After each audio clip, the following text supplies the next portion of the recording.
Lesson number 30. And remember, whenever we talk of an auditor, what is the work of an auditor? The tripartite relationship.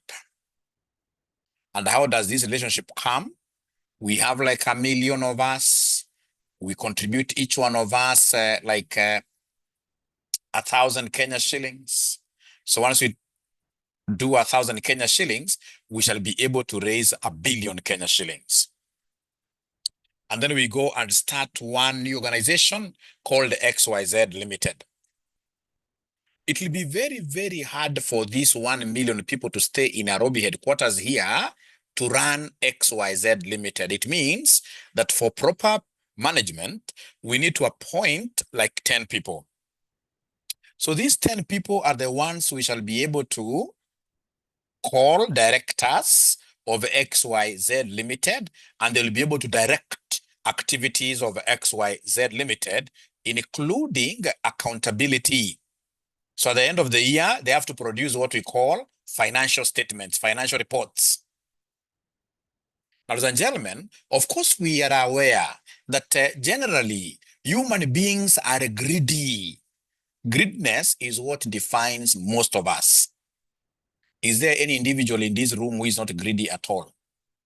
Any individual in this room who is not greedy at all? Kwamba wewe kuna tumbo white, safi kabisa, hauna roho black, roho chafu. Nani huyo mbaya sio greedy? Now remember, greediness, ladies and gentlemen, is all about admiring. So you have done your hair today as a lady. When you were at the salon, you thought, this is the very best. But the minute you walk outside, you'll be able to see another lady who has better hair than yourself. You start in this case imagining like, next time or even immediately, if I could get ways of making my hair like that girl, I'll be very, very happy. There must be a day when you are earning 20,000 shillings. And in this case, you used to think, this was good money until you realize that your expenses were now at exactly 20,000 or even more. So you sat down, prayed to your Lord. Your Lord had your cries, spoke to your boss doubled to 40. So you thought like, this is it now, I'm a rich person. Ladies and gentlemen, we always admire these things before we get them. Once we get them, they cease to be a motivator. Even if today you were to get somebody to give you a salary of 100,000, you'll only enjoy like 2-3 months. After that, you realize, this is nothing.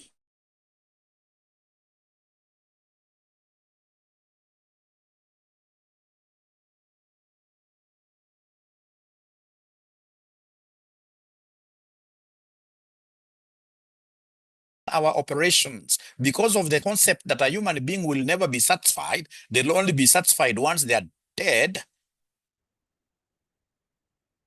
Let me know whether you are able to hear Mwalimu, because I can see I have an internet challenge. Are you able to hear me? Are you able to? Great. So in this case here, these human beings can only be satisfied once. In this case here, they are down there, dead, and of course buried. But before then, if you're not careful, we as shareholders who went home, those 10 directors will steal almost everything. And that is what even happens in our national. Yeah, you don't have to see me, because if I put on my camera, then I distort the internet. Now you have to work without Mwalimu's face. Yeah, great. So ladies and gentlemen, that is what happens also in our national governance systems. You appoint your local member of parliament who had like nothing. Some of them we see campaigning using donkeys and bicycles, but once they get to parliament, they become very great thieves and they never get satisfied. Yeah, they keep on stealing, even from a country as poor as Kenya, which has got nothing now to be stolen. They're putting us into problems. So then, ladies and gentlemen, listen, these 1,900,000 and something shareholders who went back home and appointed 10 directors, they must ensure that the directors who are there don't steal. The directors who are there are able to report the actual occurrences in the company for the whole year correctly. And that is why the shareholders who go home, they must appoint a third eye, an independent eye by the name of an auditor to come and do what here? Audit the operations of those 10 directors or so who are in office. Otherwise, ladies and gentlemen, if we don't keep them under check, they will steal everything. Remember this research that was done just the other day in Kenya here. About 70% of employees go to their workplaces every morning with an intention of stealing. Yeah, even yourself. Right now, you are attending my class here because you are stealing your boss's time, but we shall overcome that one. I forgive you. You are here to get what here? Knowledge. That one I forgive you. All right? So then if we don't put these employees, ladies and gentlemen, under checks, these directors under check, they will steal everything. If it's a railway company, they will steal the railway platform. Yeah, the rails themselves. They will steal even hizo mabogi zote, hautabaki na chochote. So we must check these people. We must put in controls. And on top of putting in controls, the very best check is to bring an external auditor. So then when this external auditor is brought, remember, as I always tell you, if you want to pass this subject round 1, when you have been appointed as an external auditor of XYZ, you must try as much as possible for you to be independent. An auditor is an independent examiner of financial statements prepared by the management or directors or those who are charged with the responsibility of governance. So that at the end of the day, this independent checker, this independent practitioner known as an auditor will be able to give an opinion as to whether those financial statements are true and fair. All right. Now, please listen, ladies and gentlemen, and listen to me very well. When you are hired as an auditor, you must strive.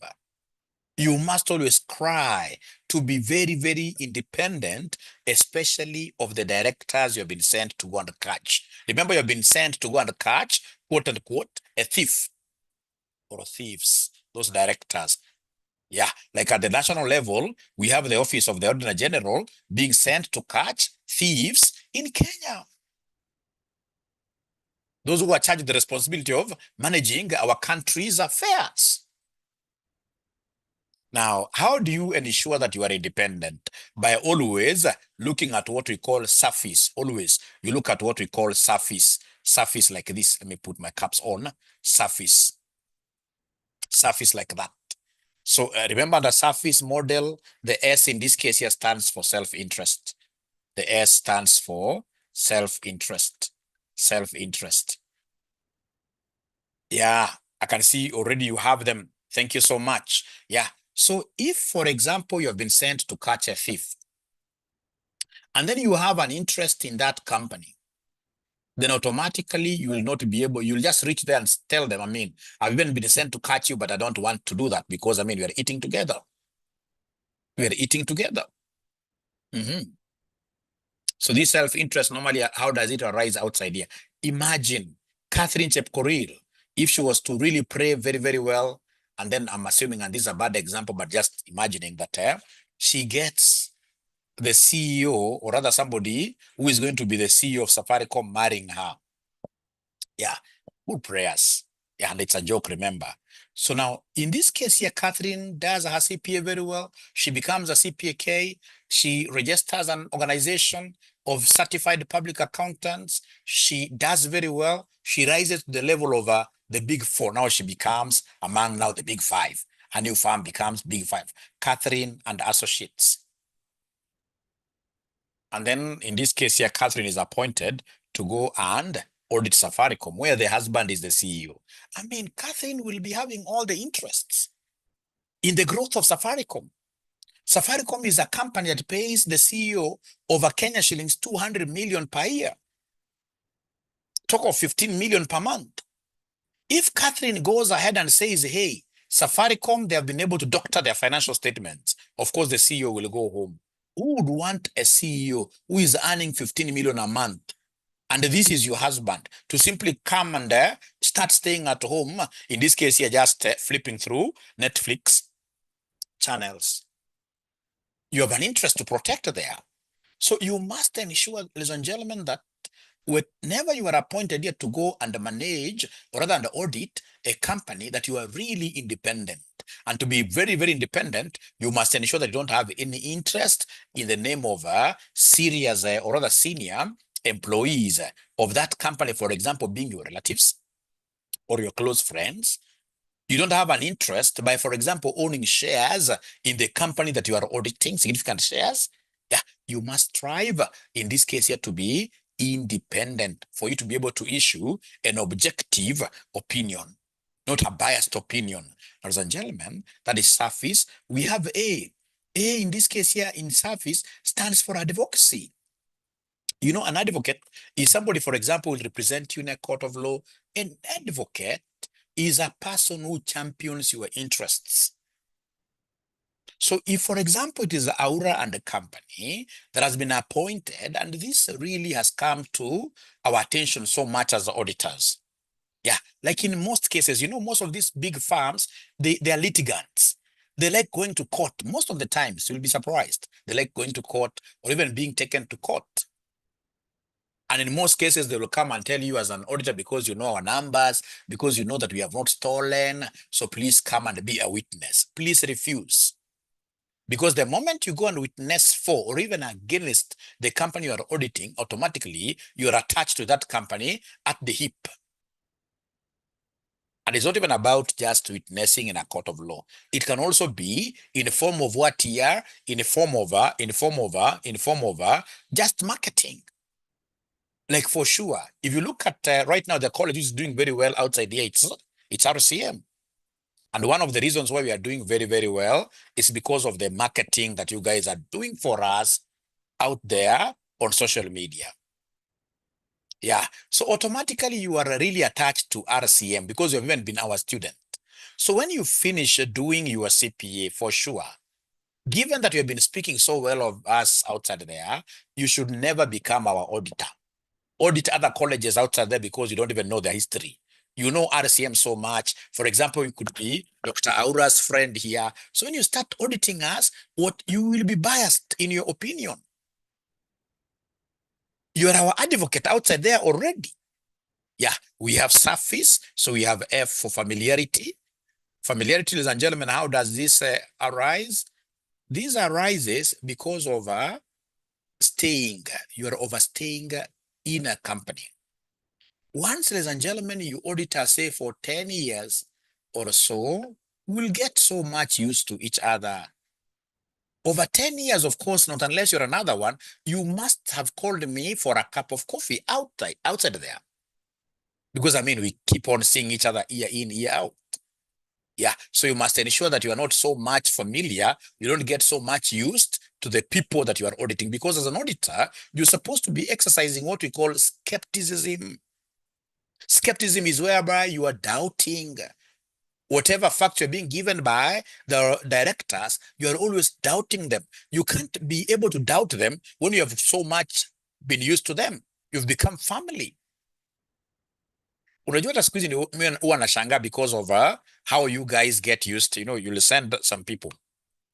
Like we are the ones who are auditing one of these biggest hotels in Mombasa, that's Aura and Co. So I've sent these Gen Zs down there. So when I go down there to close the file as a managing partner or even as an engagement partner to see the work that has been done for reviews, then you realize that these guys are meeting their counterparts in that hotel and they're doing high five when they're walking on the streets. You're an auditor should be able to carry themselves in some way. I'm not saying that you become like an animal. Of course, we are social beings. But the moment you start, in this case here, doing high five, hugging them, I mean, then you are not an auditor. Remember, an auditor is a detective. You are like a DCI. A DCI will, the moment you start familiarity with these people, there is no way you'll be able to investigate them very well. So please keep distance. You should not be the one, now you are coming from Mombasa, or rather from Nairobi to Mombasa, and then you get the finance director of that hotel telling you, in this case here, Abel, let's meet somewhere for, a beer. And then you say, hooray. Then you are not born to be an auditor. An auditor in this case here shall know how to keep some distance because you've gone down there to investigate them. You are a detective. You are a detective. It should be just very cold. Hi, how are you? I want this. I want this. Was this done? Yeah, very, very important. So familiarity. So we have here surface. We have a I. I, in this case here, stands for what here? Intimidation. Intimidation. Remember, intimidation, ladies and gentlemen, comes because of so many reasons. As auditors, I remember when we were auditing some parastatal here in Kenya, yeah, state-owned business unit. I mean, every director would want to know the opinion you're going to give. And most of them in this case will even call and they send you funny messages that should you, in this case here, they call it disqualify. Should you disqualify our financial statements? You know, they don't know the concept of qualifications and qualified report. They talk of disqualify. Should you disqualify our financial statements? I mean, we shall ensure that the nearest distance you will be in Nairobi here is 900 meters. I don't know where 900 meters, kilometers. That they're going to ensure that you get away out of Nairobi. You know, that is undue pressure. Undue pressure, ladies and gentlemen, could also come because of what we call lowballing. Lowballing. Lowballing. And this has happened, yeah, even to us as an audit firm, especially when we were very, very new. Yeah. So you want a job. You badly need this job. This is Absa Bank. You'd want to audit Absa Bank. So you go there. Other auditors are quoting 30 million, 20 million for this kind of behemoth of a company. And there you are as Aura and the core, because you don't even have experience, you quote 2 million. So these guys give you the job because, you know, in these economic times as well, all right, everybody's looking at like, how do I save? So at times in this case, they don't even look at quality so much. So they've given you the job at 2 million Kenya shillings. So 2 million, and some of these organizations may need what we call continuous audits. Yeah, they need what we call continuous audits. So under continuous audits, ladies and gentlemen, under continuous audits, remember, you may be forced to put your team members, audit team members, in some of these branches here for a whole year. Yeah, some of these big organizations that have risky transactions, they may need continuous audits. At the very best, they will need an interim, if you are lucky, an interim, and of course, end of year audit. So you can imagine like using a Absa Bank with 2 million Kenya shillings that you have charged, really, will you be able to cover all the branches? You will basically be on your knees because you played low ball. Others were playing high ball for them to score and do good work. You are playing low ball. Atataka kupiga watu chobo.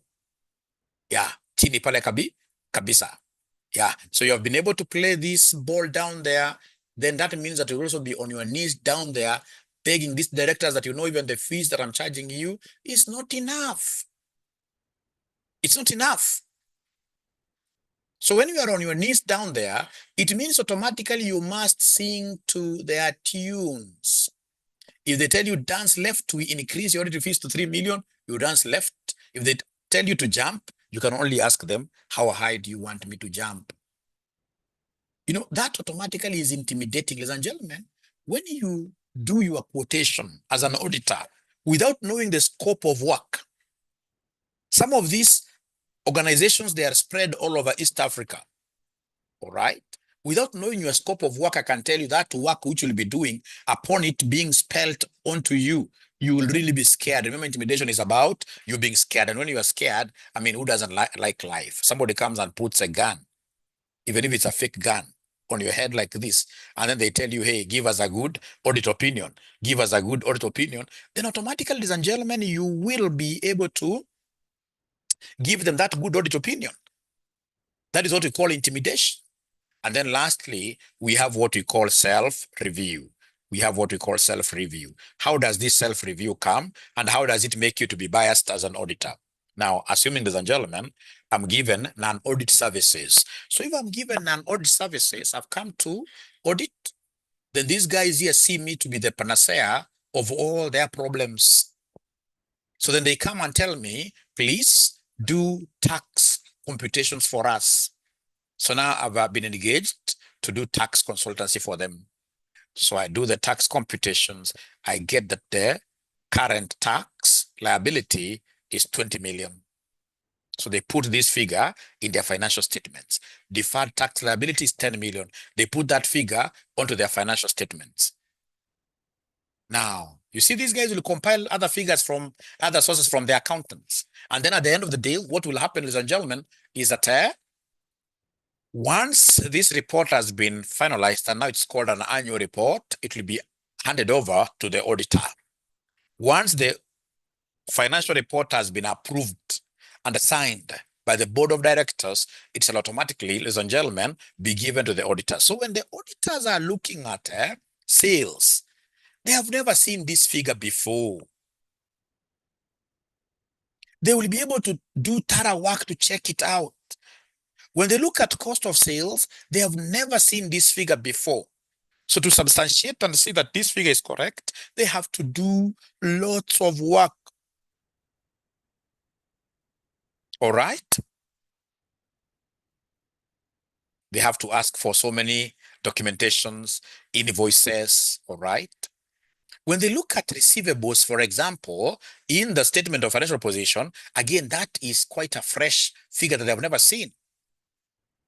Go like that until you get what we call current tax, 30 million Kenya shillings. Who computed this figure? It is the auditor. I'm telling you, the auditor will not even take a minute on that figure because they are the ones who computed it. So they are reviewing, review means relooking at. Yeah, you are getting a second chance to relook at your figures. Ladies and gentlemen, for independence to be there, like in countries which are civilized, like in Europe, in the US, if you are an auditor, you are an auditor. You shall never engage in non-audit work. As Aura and the core, what we normally do, because now we are really well established, yeah, we have now great clients, like we have the Kenya Medical Practitioners and Dentist Board being some of our clients. Nowadays, what we have realized, or rather, we are not chasing that big money nowadays, no. What we normally do, whenever you give us non-audit work, so we compare. We normally compare, and I would always want you to write this in your exam. We compare, so we see. Next year, if we do this audit work, 300,000. If I do your tax work, 1 million, so then I'll be able to resign from my audit engagement to take taxation. Yeah, because I don't want to be involved in two activities on the same organization, with the same organization. No, because the moment I start doing so much activities with one organization, number one, especially if this client is very big, remember the self-interest which comes whenever you are receiving lots of your fees from one client. Assuming, ladies and gentlemen, you have 3 clients. And one client here is giving you, say, 55 million. Another client is giving you 15 million. Another one is, for example, so that is 70, is giving you 30 million. Yeah. So in this case here, then your annual fees as an auditor is 100. You are required at the end of the year to go ahead and give us the percentages. So you can see A's revenue, A's fees is accounting for 55% of our revenue as a firm. Whenever you're getting lots of revenue from one client, that client automatically becomes a giant for you. That client will be an intimidating client. Do you know why that client will be intimidating? Because you know, if you lose this client, you're going, in this case here, back to Kisii. Remember, for self-interest, ladies and gentlemen, on audit fees, you are not supposed to be receiving a fee from one client which exceeds more than 15% of your total fees. 15% is the threshold. Yeah, we need you to diversify fully so that you have, in this case here, proportionate fees receivable from each client being below 15%. We discovered once we start taking like one client, or rather 2-3 jobs from one client, then we are not going to meet that 15%. We will get, in this case here, a lot of fees from one client. So nowadays, ladies and gentlemen, what we do, if we get, in this case here, for example, a company that you are auditing, when they want, for example, us to do some other service, what do we do? We bring in another audit firm. There are those audit firms that basically we work together with. Yeah. Initially, what we used to do is to have different engagement teams. Initially, we used to build what we call Chinese walls. Yeah, between our investigating teams. Yeah. So, for example, you have a team for audit and then a team for what here? I mean, even if those teams are different, at the end of the day, you can't run away from self-review. So, ladies and gentlemen, please allow me now to go on to our lesson number 36. I believe like Catherine and others who have been lucky, you've been able to attend all my sessions, right? Yeah, there are those students who have been able to attend all my sessions.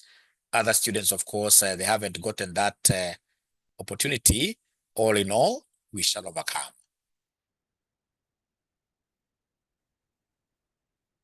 We shall overcome. We shall overcome. I'm only left with 6 sessions because there are 42 in total. There are 42 in total. And remember, I don't teach audit at RCM. I'm only doing these sessions for my audit firm.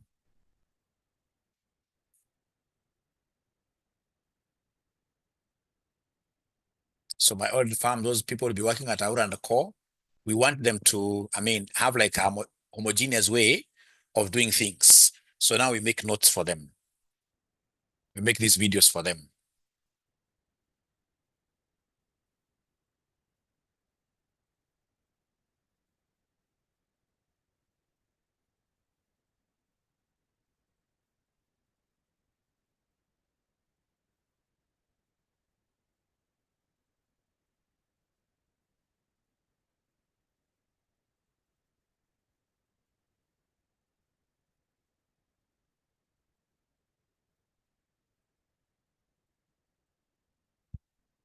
Grace, unfortunately, no. We shall overcome. We shall be able to discuss about that. We shall be able to discuss about that. We shall be able to discuss about that. We shall overcome. So lecture number 36. So today we are looking at audit of trade receivables and bank balances. Now, ladies and gentlemen, if you go out there, of course, in the statement of financial position, you'll be able to see receivables. Receivables basically are the money customers owe the company. And then now you are working with the Aura and the Core, yeah, a firm of certified public accountants, yeah, and then you have sent you out there to go and audit, for example, White Sands Hotel. Yeah, so they have a figure called receivables. Please don't forget, whenever you are auditing, and I always keep on emphasizing this, whenever you are auditing, yeah, whenever you are auditing, ladies and gentlemen, you must always ensure that you know your goal posts, you know your audit objectives. You know your audit objectives. Yeah. So audit objectives are basically the assertions, the financial statements, assertions. If you do not understand these, then that will automatically be like how a football player will be moving around up and down without, in this case here, scoring any goal. However good you dribbled, however good you are able to pass other players, and of course make the ball look nice, we don't have marks for that. Marks will always be given to those particular players who are able to score. It's about how many goals you score, even if you don't know how to dribble the ball. So long as you just get the ball once, you hit it so strong, it passes through the goals, that is it. So also as an auditor, who is supposed to be a detective, a DCI officer, ladies and gentlemen, you must know that you're going to investigate. So what are we going to investigate outside there? What is the objective of this audit? So I must always remember, if you don't quote assertions, you can never pass any audit paper. So these assertions, remember, they are ACCA cover P, like that. Yeah. So the objective here is to ensure that financial statements are accurate, yeah, complete. In this case here, we have a classification. They're classified properly. Yeah, allocation,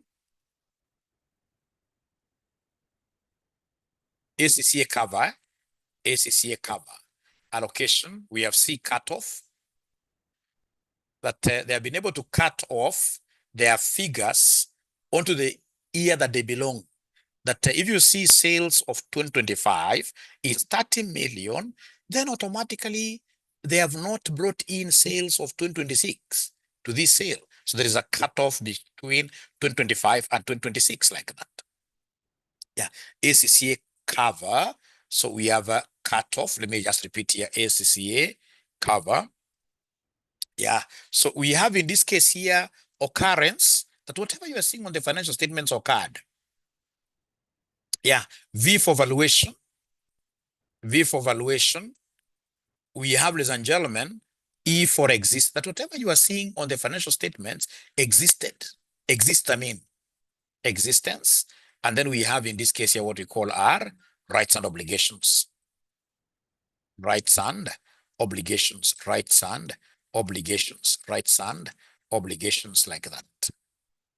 That whatever you're seeing on the financial statements is owed. Yeah, it is the company that owns it. They have the right, if it's receivables, to collect this money. So the moment you understand that these are the goalposts, these are our objectives as auditors to go through each of these, and you quote them, then you can never go wrong in terms of answering your questions.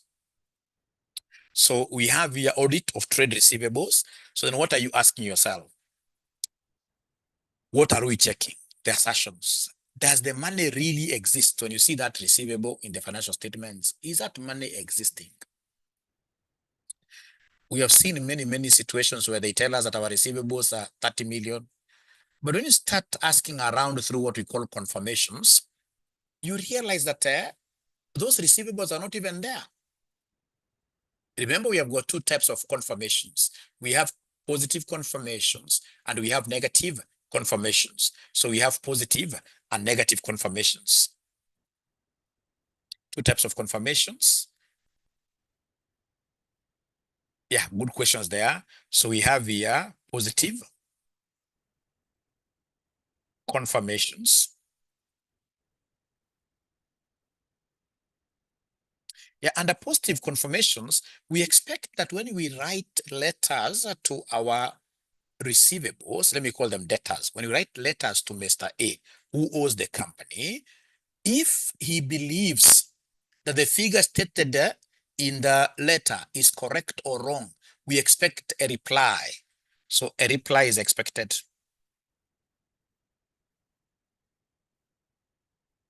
Regardless of whether the amount on the letter is correct or not, or otherwise. So on the positive confirmations, we expect them to write back to us.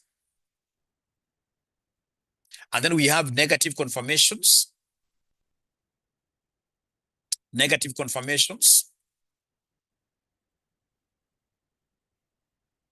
If they agree, no reply.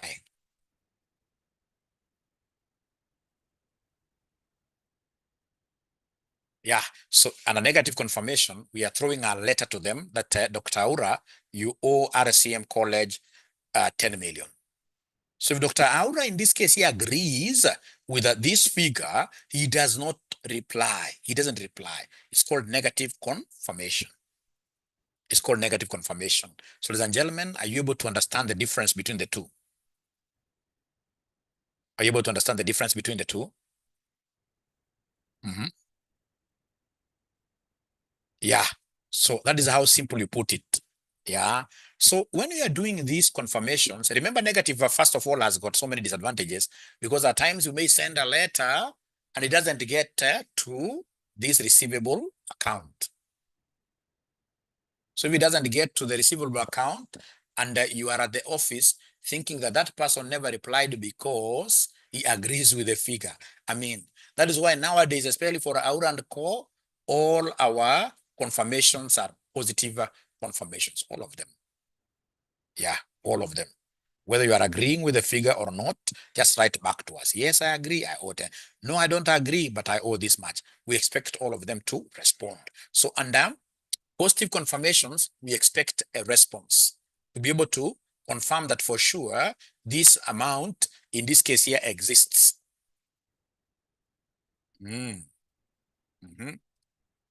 Now, so they're asking a difference between occurrence and existence. Remember, occurrence is for the income statement. Occurrence is for the income statement. Yeah, that for example, that sale occurred. How do I test it?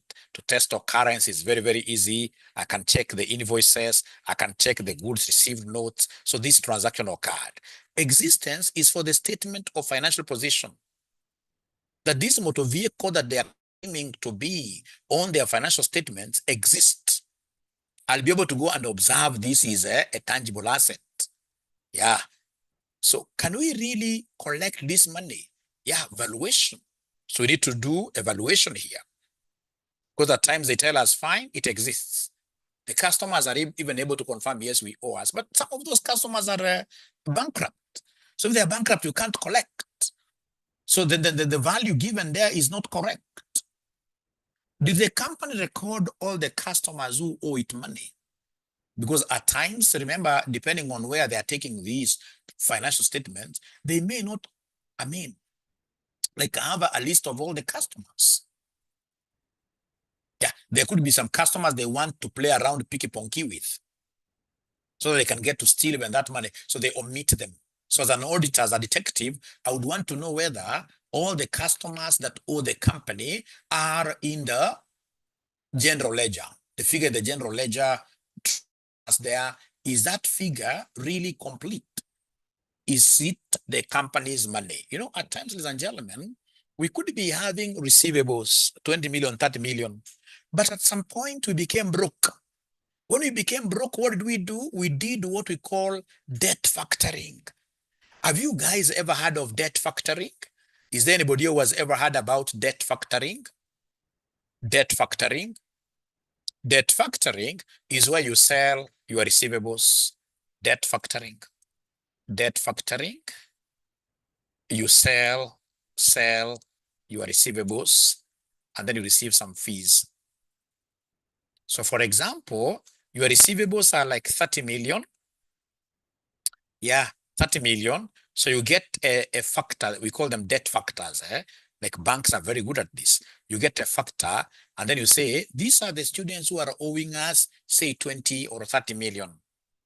But because we so much need this money today, just give us 10 million, and then we are giving this debt book to you. Debt book to you 100%. So in this case, ladies and gentlemen, fine, we shall be having this money in our financial statements as receivables. But see, we have given the right to collect this money to a third party. All right, we have given this money to a third party. Actually, we should have removed this figure that we have given to a factor from the receivables in the statement of financial position. So anytime you are asked to do any, ladies and gentlemen, any audit of receivables, this is the language I expect to be seeing from you. You must always have the objective, the assertion, and then of course you tell us what you're going to do. So in this case here, the audit steps, step number 1, look at payments made after year end. If a customer paid, it means the debt was real. It existed. Please listen, ladies and gentlemen, and listen to me very, very well.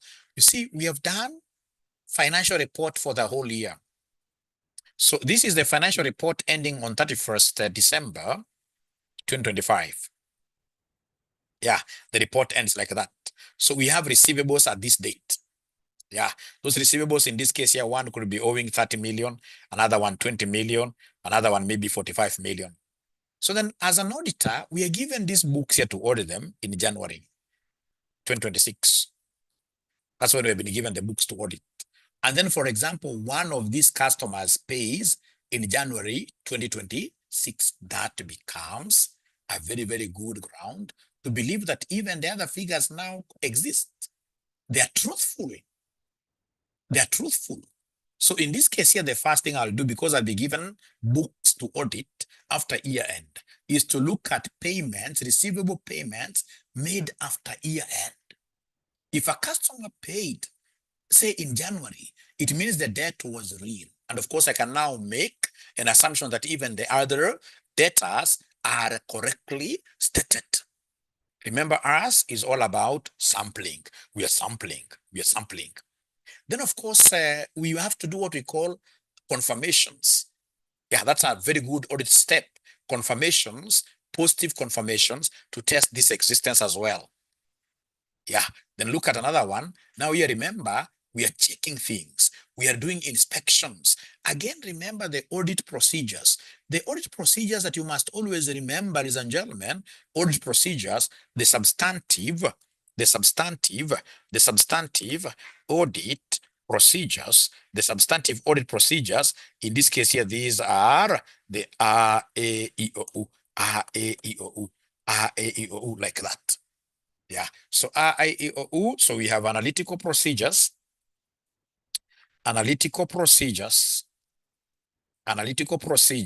Yeah, so here you have to analyze a lot. Like at Aura and the company and analytical procedures, what do we know? Because analytical means comparisons.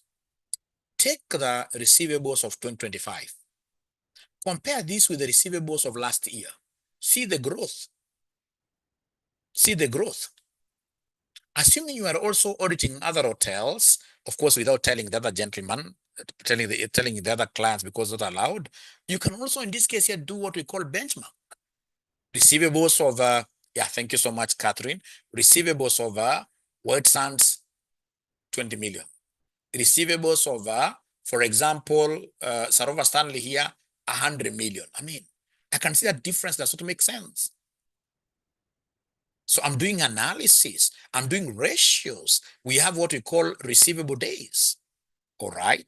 That's an audit procedure, all right? And then we have inquiries. Under inquiries, ladies and gentlemen, of course, I have to talk to the management.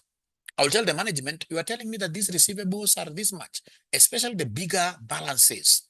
The bigger balances always put the management to task. The management should be able to do representations. Letter of representations. You tell them, you are saying client A and A is owing you 30 million. Yeah, so please do a letter confirming that.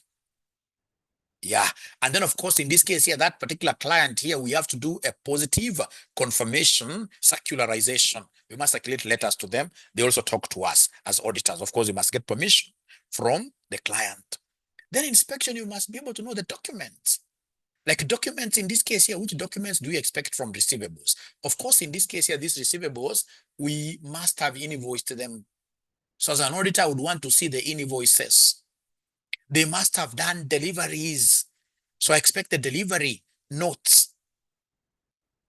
All right? Or rather, we must have delivered the goods to them. So we have in this case the goods delivery notes like that. Yeah. Observation, ladies and gentlemen, observation, of course, this is where you look at the processes. Yeah, and see how these processes in this case here work. All right. So for example, whenever goods are being dispatched, if I'm an auditor, I would want to sit somewhere and observe the entire process. What documentations are being, before we release these goods, is there a procedure that is being followed? Yeah, recalculation. For example, when they tell me that the doubtful debts, the bad debts, worth 5 million, I have to recalculate. I must recalculate. So whenever you are answering these questions, there are two sets of things you're supposed to remember. You're supposed to remember the assertions vis-a-vis the substantive tests. Like when you hear check customer invoices and delivery notes. So you know here we are talking about what here inspections to see if the customer really bought the goods. So to show that these receivables exist, check the list of old debts. The very old debts, chances are the aged receivables, these will never be paid. Yeah, once you start seeing, like, normally most organizations will give up to 60 days. Yeah, for payments to be done. If you get an organization going up to 90 days, that's a very good organization. It's a very stable organization. But most of them, it's 30 to 60 days. The moment you start seeing receivables of 3, 4, 5 years, you must be doubting. They must be able to give us doubtful allowances. Otherwise, in this case, the valuation of those receivables is fake. To make sure they are not saying that they will get money, they won't. So here, basically, we are testing valuation. Match the customer records to the main accounts like the general ledger. Match them.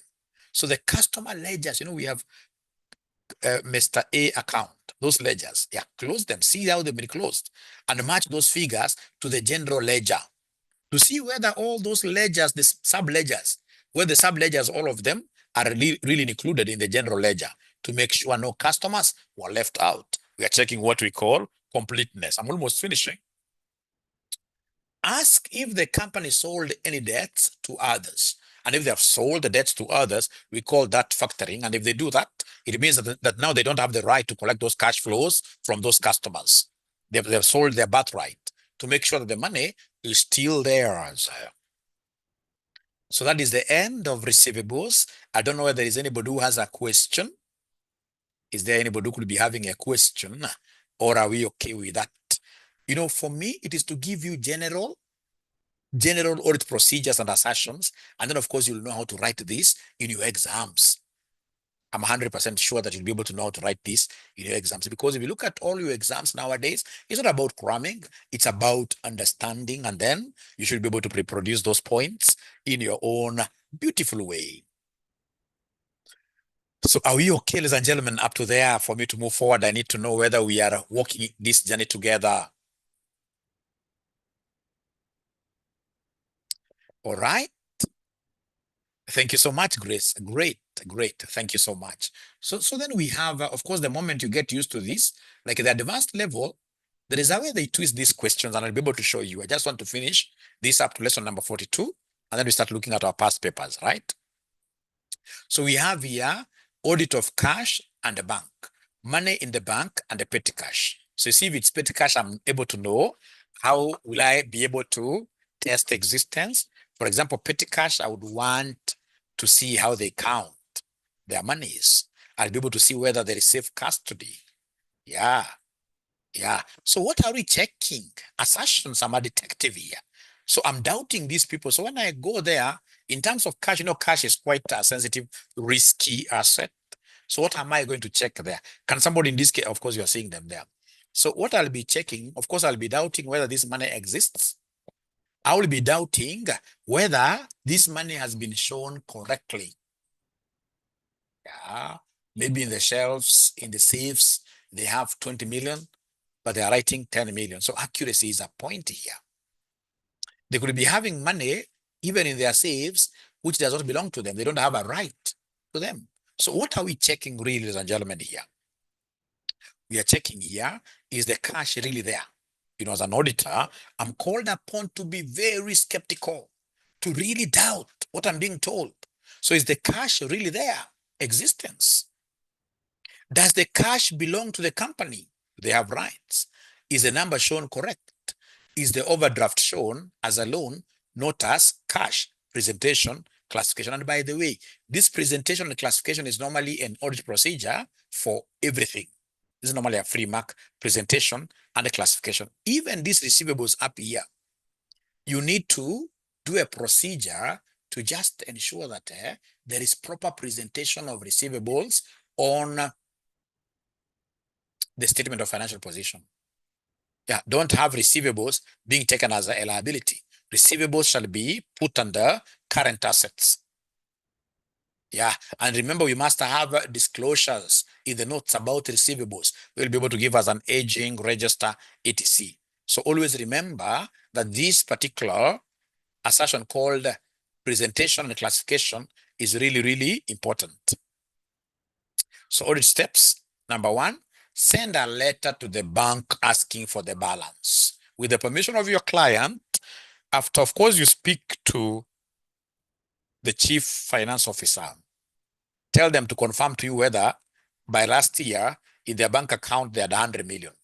Once they confirm to you, and remember, as auditors, we always prefer written evidence. We don't work with verbal evidence. So whenever they tell you we had 100 million, not a problem. Already I have a working paper, we call them working paper, because we must always have working papers in an audit file. All right? All right? All right? So then, ladies and gentlemen, once in this case, you have been able to speak to this gentleman or this great lady, they have been able to give me their confirmations in writing, then I will simply write them an email telling them that now I would want to do confirmations to the bank and ask for permission. So if they decline, then automatically I will know that cash was not existing. That bank balance was wrong. If they accept, I will go ahead and write to the bank, then the bank will be able to confirm to me that, you know what, by end of the year, this is what was really as their bank balance. So in this case, you send a letter to the bank asking for the balance to confirm that the bank account exists and has the balance claimed. So existence, we're also checking the accuracy. Look at bank statements at the year end to match with the company's records. So bank statement shows 100 million. How about the bank balance in the financial report? Check the company's bank reconciliations to see if differences are explained and correct. So to see if differences are explained and are they correct. So they are checking in this case here accuracy. Yeah. Whenever you have in this case, remember like then represented checks, etc. We'll be able to see those reconciling items, see whether they are properly explained and whether they are correctly captured. Check who owns the account. They may tell you that this account belongs to them, but it's a lie. Outside here as auditors, people would want to play the picky-ponky games to confuse us, but we are not that easily confusable. Check who owns the account to make sure it belongs to the company. Yeah, do they have a right to this account? Make sure overdrafts are shown as liabilities.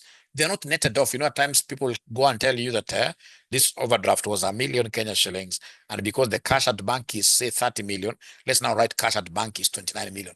That is wrong classification. That is wrong, in this case here, classification. We need a class called bank overdraft. So they don't fake cash here, classification. Count petty cash. If it exists, you have to count it on a sample basis to make sure the money is really there. It exists. All right. And then, of course, I expect the students who are going through this training to go through this question. It is now having everything that I've been able to teach you. And if that happens, then we shall be able to finish these sessions today in the afternoon.